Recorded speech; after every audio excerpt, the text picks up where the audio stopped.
the summer of 2015, I said I would go for myself. I wanted to buy a truck so that I could commute from home to school.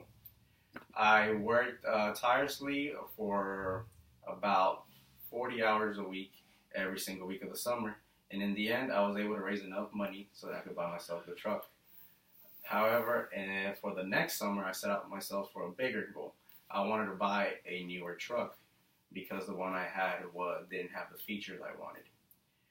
I started off the summer well. I was working 2 jobs, and this time I was working 7 days a week. I had no days off. Whichever day I had off from one job, I would go and work at the other job. I also didn't have a social life, but I was fine with that because sacrifice breeds prosperity.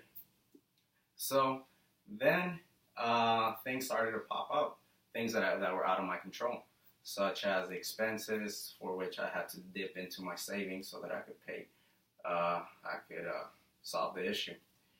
And then after that, when I finally was able to amass a decent amount of money for a down payment, it turned out that obtaining the truck wasn't as easy as I thought. There were things that played into account that were out of my control, such as having credit, a source of income, and actually being employed. I'm a full-time student, so I have neither of those. And also, I couldn't find a co-signer with well enough credit to sign for me. So in the end, I had to deal with the cards I was dealt. I had to settle for a car.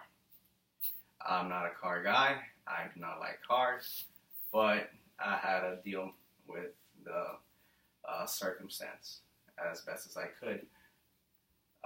I ended up getting a 2015 Honda Accord, and now I'm still striving for my goal.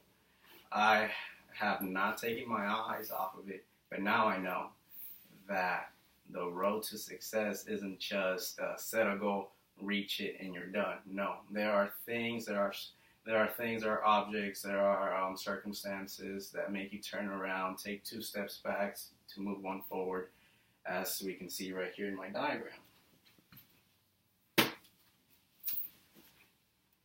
This was me in the beginning of the summer. My expectation, all right, I want a truck, work, and I'm going to get it. However, the reality was I want a truck, up, stop, turn around, up, take a detour, up, never mind, you hit a deer, up, now you have to go back, and I ended up with the car. So by making the most out of my situation, I was able to learn that success is not a straightforward road. It's a road with very complicated turns and twists, but that should not deter one from achieving their overall goal.